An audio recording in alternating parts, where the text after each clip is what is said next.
For many, Clash Royale is a truly special game, from its unique card designs to its engaging, intense, competitive gameplay. However, it's not just another typical mobile PvP game. Clash Royale has a deep lore, one that remains largely mysterious. For instance, why are the Blue and Red Kings fighting each other if they're brothers? What caused this rift between them? How is it that both kings have two princesses, and yet there's still one more as a card? Where do champions come from? What is the connection between the royal family and these champions, as seen in the Champions Update teaser? And who was originally meant to be the true champion in place of the little prince? There are many unanswered questions. But in today's video, we'll focus on one specific question.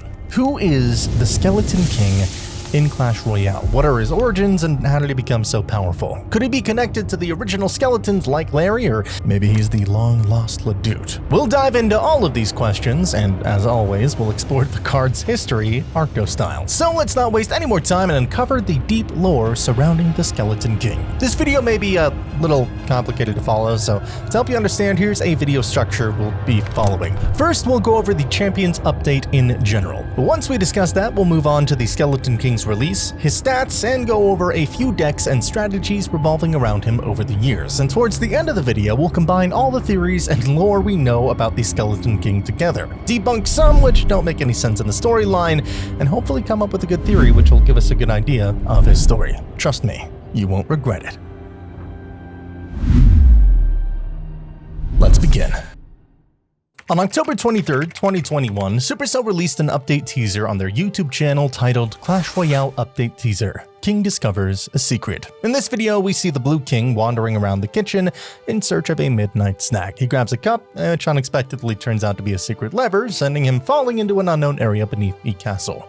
Here he discovers the champions, their statues, their images, and a book containing everything about them, including their locations. This teaser was unlike anything Clash Royale had ever seen before. It was clear from the images that Supercell was planning to introduce new cards, but these cards didn't seem to fit into any ordinary rarity. 2 days later, on October 25th, they premiered a TV Royale episode that revealed the new champions through an impressive animation, picking up right where the teaser led off. The Blue King orders his royal recruits to find and recruit these legendary champions for the arena, which they successfully do. First, we meet the Golden Knight, surrounded by thousands of statues in his grand, charming garden. Next, we encounter the Archer Queen, showcasing her impressive crossbow skills. And finally, we're introduced to the Skeleton King, and that's how these three champions made their way into the arena, with more still to be discovered and invited. It was pretty cool to finally see the new cards added to the game, to be honest. Clash Royale didn't have much going for it in 2021. The gold economy was in a bad state, certain decks dominated the meta for a long time, like Logdates, Golem Beatdown, and Mother Witch decks. There were a lot of bugs, and the matchmaking was probably one of the worst at the time. No wonder so many players were leaving the game. Supercell had to do something about it, which is why they rolled out one of the biggest updates the game had ever seen. This update not only added more cards to the already broken meta, but also addressed a lot of issues, including the economy, matchmaking, and the rarity of legendaries. Supercell essentially repeated history, much like when they introduced legendaries at global launch in 2016, sparking player interest and encouraging spending to unlock powerful, rare cards. And when they did champions, they got extremely popular. There was an incredible massive spike in October when these cards were released, which is amazing. Clash Royale got even more popular than ever. The game saw newcomers and also the return of some old players. You probably don't need me to explain how different and unique the champions are compared to the rest of the cards. To put it simply, their strong, unique abilities can be activated at will whenever you want, and their stats are decent. Skeleton King, along with the other champions, was released on the 27th. Unfortunately, compared to the other two champions, he was a bit underwhelming. Archer Queen exploded in popularity and became the #1 champion with 24% usage in October, top ladder. Golden Knight was solid with a fun and powerful ability that many players enjoyed, but Skeleton King was at the bottom with only 3% usage. He wasn't really doing well on release, so we'll be going over his decks and strategies after he becomes good. Nearly 8,000 people on Reddit and elsewhere agreed that the Skeleton King was underperforming and could have used a buff. But he was a champion, right? That should have meant he was already powerful. Well, not exactly. At tournament level, Skeleton King had the highest HP among most cards, 2300, but his attack left much to be desired. His area damage was around 157 with a 1.0 radius, and his hit speed was 1.6 seconds, resulting in a DPS under 100. Yeah, it wasn't just you. His DPS was really low. His ability, though, was kind of amazing. Skeleton King's Soul Summoning ability costs 2 elixir and has a 20-second cooldown, starting with a minimum of 6 and a maximum of 16 today. When it was first released, however, that number was 20. So here's how it works. Whenever a troop dies on the arena, Skeleton King collects his soul. Once the bar above his head is full, it indicates that he's gathered enough souls to summon the maximum number of skeletons. It's like having a horseless Dark Prince with a graveyard spell, but then again, they're skeletons, easily killed off with spells and certain splash troops like the Baby Dragon or Valkyrie. But surely it couldn't have been that bad, right? Wrong. Skeleton King was considered one of the easiest cards to defend against. He was often compared to Dark Prince because of his mace, but unlike Dark Prince, he didn't live up to the hype. Despite having a bigger mace, a powerful ability, and some tanky HP, Skeleton King was consistently countered by Dark Prince. His low mass meant he was easily knocked around by other troops. He could even be pushed around by a bowler. It made sense when you thought about it. It was just a skeleton in armor after all, but it still didn't feel right. Skeleton King's damage was so low that he couldn't even one-shot goblins, cards that were common in the meta. And speaking of the meta, how was it looking at that time? Well, not great for the Skeleton King. Cards like Valkyrie, Baby Dragon, and Goblins were everywhere, and let's not forget Mother Witch, who was dominating the arenas. Skeleton King didn't have much luck in that meta, and Mother Witch is a perfect counter to him. Well, almost. You might think that Mother Witch is the ultimate counter to Skeleton King's ability, but it's not as bad as it seemed. When Skeleton King uses his ability, you'll notice that the skeletons he summons have a blue tint. That's because they're actually clones of regular skeletons, and as you know, Mother Witch turns cloned troops into pigs, which are one-shots. So while she isn't a hard counter to Skeleton King, her ability turning these summoned skeletons into pigs is definitely something to watch out for. So to sum up everything, in theory, Skeleton King is perfect with his ability, but just with his stats and damage, he's bad. I mean, look at him, he's a champion and some ancient powerful king that can summon the dead by will. But his stats were bad. He really needed a buff as he was the worst champion out there. No wonder he had a 3% usage rate in the top ladder. That means that he was never used by anyone, right? Well, that's where you'd be wrong. Surprisingly, despite his weakness, he was considered to be one of the strongest in the game because of his ability. Next to the Archer Queen, players started to mix Skeleton King with various other skeleton cards like Skarmy, Graveyard, Tombstone, Skeleton Barrel, etc. The main strategy was to collect as many souls as possible from these skeleton troops to do a massive counter push with the ability. One of the best cards to work with the Skeleton King was Graveyard, and it makes sense. You used Graveyard for a counter push, but also put down the Skeleton King, and Graveyard skeletons die, you collect souls and use this ability, which is literally a graveyard on command, for only 2 elixir. This strategy was considered one of the best in the entire game at that time, even able to counter the Archer Queen decks if used efficiently. So thus, the SK Graveyard was born. You were able to get so many skeletons on the map, it was absolutely wild. With spells to defend, imagine 20 or more skeletons at your tower just chipping you away. The combo was busted. Still, his usage rate for the competitive ladder was pretty low, so naturally Supercell announced a balance change on November 3rd, which applied on the 14th. First off, they nerfed the Archer Queen's duration and cooldown, which reduced her usage rate by a lot, and Skeleton King received a massive buff. His damage was increased by 14%, making him now do 180 damage per swing, and his damage area was increased by 30%, making it now 1.3 tiles. He was now made immune to all sorts of pushbacks, except for the log. This balance change was exactly what the Skeleton King needed. He was no longer being bullied by pushback, and on top of that, he now dealt decent damage. With a DPS of 112, he saw a significant improvement. Plus, he was now capable of one-shotting goblins at the very least. This update greatly boosted the Skeleton King's performance. His synergy with skeleton-based cards had never been better. Many players started using the Skeleton King and Graveyard decks, experimenting with various variations. And they also discovered that he worked exceptionally well in log-bait decks. Despite his strength, he wasn't really considered to be the best champion in the game. Archer Queen still had that title. His usage rate for the end of 2021 was just 5% with a 52% win rate. By Supercell's eyes, he was balanced, and the stats say that as well. While the Skeleton King decks were one of the best and strongest, he still was easily countered. I mean, he had skeletons, and that's pretty much it. So you have a spell such as Arrow, Zap, or Log, and the skeletons are good, dead, back to the ground. However, make one mistake, and you'd get rolled. And that marks the end of his first year. Now let's take a look at the next year to learn more about him and his lore. But before we dive into that, why not scroll down a bit and click that beautiful red subscribe button, or is it white now? Honestly, I'm not even sure anymore. Just, click the button that says subscribe. It means a lot to us, and we truly appreciate your support. While you're at it, you can also join my Discord server, link in the description, so hope to see you there. Alright, on to the next year. 2022 was probably one of the craziest years for Clash Royale, not only because of the release of the Monk and the Phoenix, but its popularity as well. People often called it an old, dead game, but Supercell hit those haters with a very surprising post on Twitter. In February, the game reached 2.25 billion 1v1 battles in the current season, which is the biggest number the game had ever seen. And it also had one of the most busted metas ever, Skeleton King having the most number of successful, powerful decks.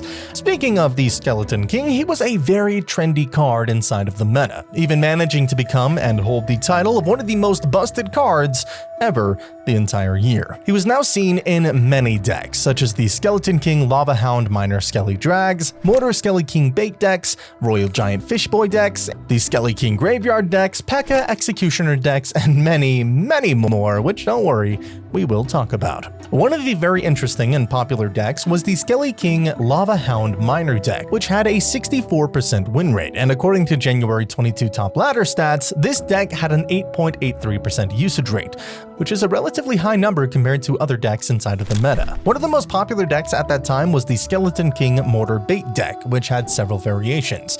It was a powerhouse then, and it's still used today, widely regarded as one of the strongest decks ever. Muhammad Light, the best Clash Royale player, even took a liking to the Skeleton King card before Little Prince was introduced, and he also dominated everyone with it.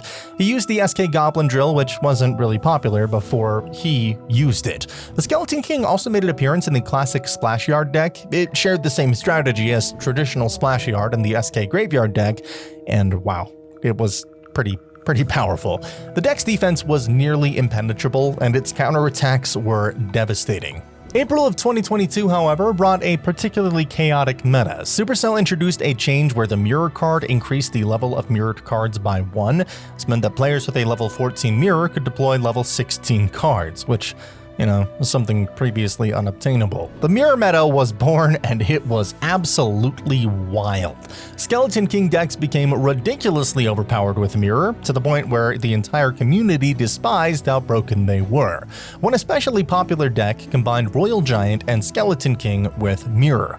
It was so strong that it even countered the infamous Archer Queen Expo deck, which was considered one of the most broken and powerful decks of all time.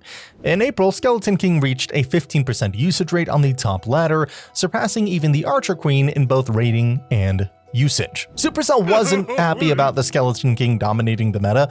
As expected, the June 7th balance update introduced a small nerf to him.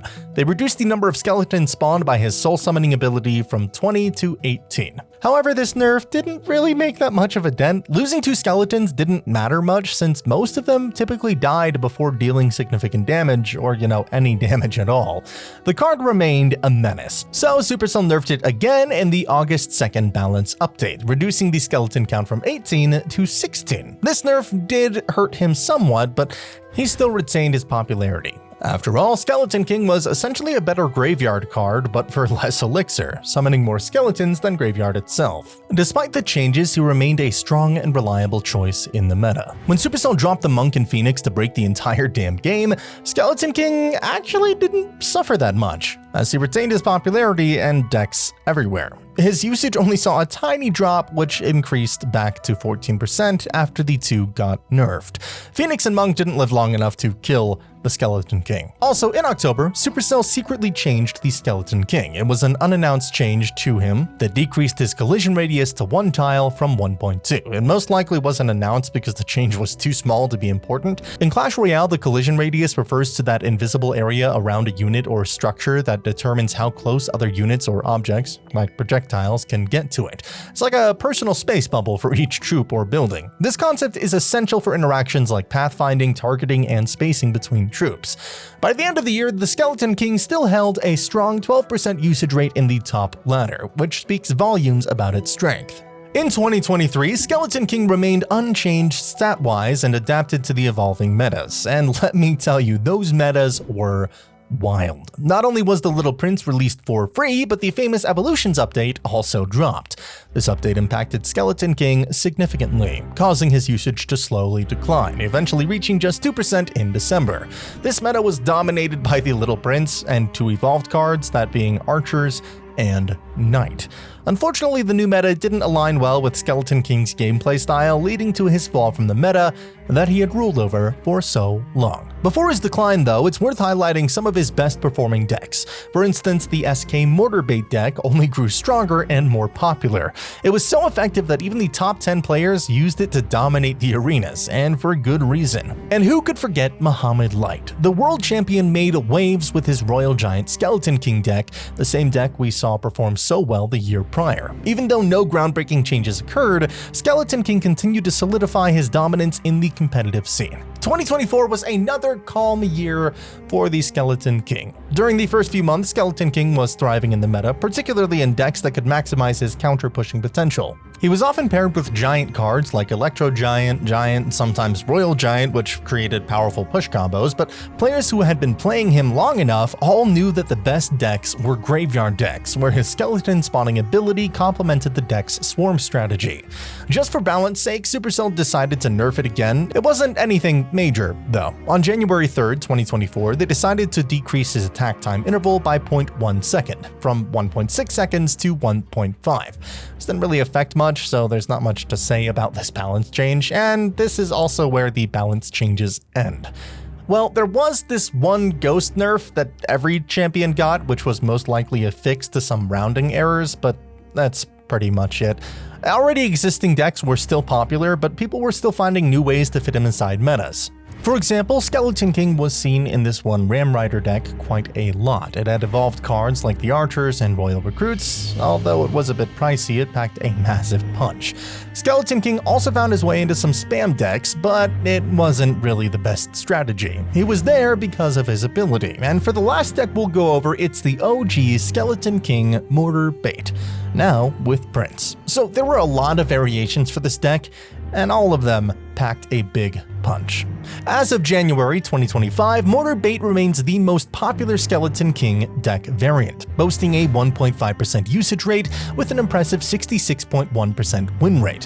While Skeleton King's overall usage has declined to 3% with a sub 50% win rate, he still maintains his viability among the champions. The Skeleton King stands out for his mysterious design, making him one of the most distinctive characters in the game. His unique ability remains a powerful asset that few other cards can match.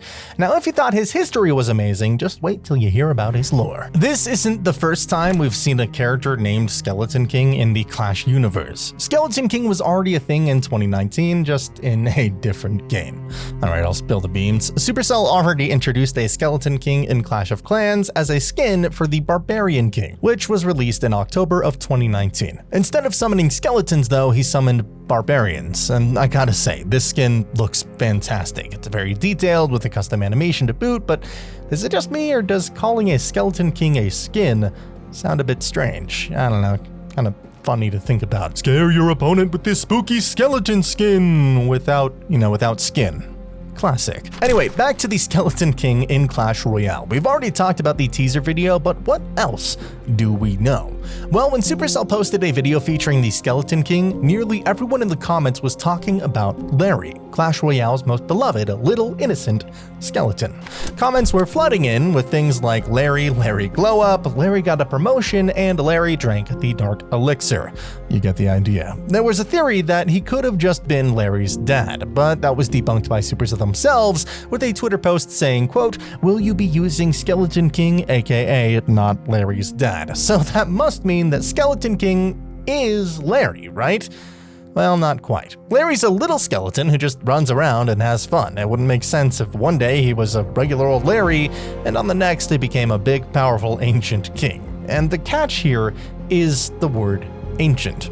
Supercell hasn't said anything about the Skeleton King's age and if he's ancient or not, but if we look at the TV Royale animation, we see that he lives in a very deep, dark, bat-infested cave with broken stairs. Around his throne are skeleton skulls, which could have been humans like barbarians or goblins who entered the cave, but, didn't survive.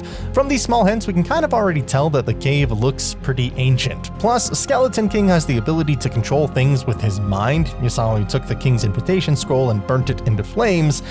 And he's massive, mind you, almost as big as the giant. Other champions are normal people, but the Skeleton King, he's special. Looking at his face, he appears to be missing teeth, which could have been lost during a battle or just fell out as time went on. Who else could it be? So there were a couple of ideas. For example, Peter, Larry's brother, who works at the Red King's Guard. There's an amazing animation Supercell made in 2020 on the Clash of Clans channel named Lost and Crowned. It's Larry's first day on the job, guarding the Red King's crown with his big brother Peter on a late night shift, and Larry basically messes up everything because he's still a child skeleton. And they end up washing the castle's dishes at the end. I won't spoil much from the animation because it is really good and I highly recommend watching it, but from that episode we can see that Peter can't be the Skeleton King. He's small and he's just a guard. There was also a theory floating around that the Skeleton King could have been the previous guardian of the Little Prince. Some players believed this because the two characters share similar armor. However, the truth is probably a little bit simpler. Supercell likely reused the armor design from the Guardian because they're too lazy to design a new one. And if we're using armor as evidence, well, then who knows? Maybe the Skeleton King was just the previous Mega Knight, just without a cape. Of course, that was an obvious joke. I have some theories of my own, so what if the Skeleton King wasn't always a Skeleton King? What if he was just a regular giant king? Maybe he stumbled upon a massive cave and fell into it with his troops. But if that were the case, they could have easily escaped using the stairs, right? Honestly, there aren't many clues as to who he might be, but I think I've stumbled upon a pretty interesting clue.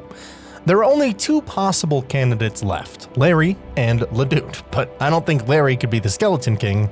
So hear me out. When Skarmy was first introduced to the game, it spawned 20 skeletons, one of them being Larry. The Skeletons card spawned 4, with one of them being Ledoux. Additionally, the Skeleton Barrel added 6 more, bringing the total number of skeletons to 30 in the entire skeleton army, not just the Skarmy card.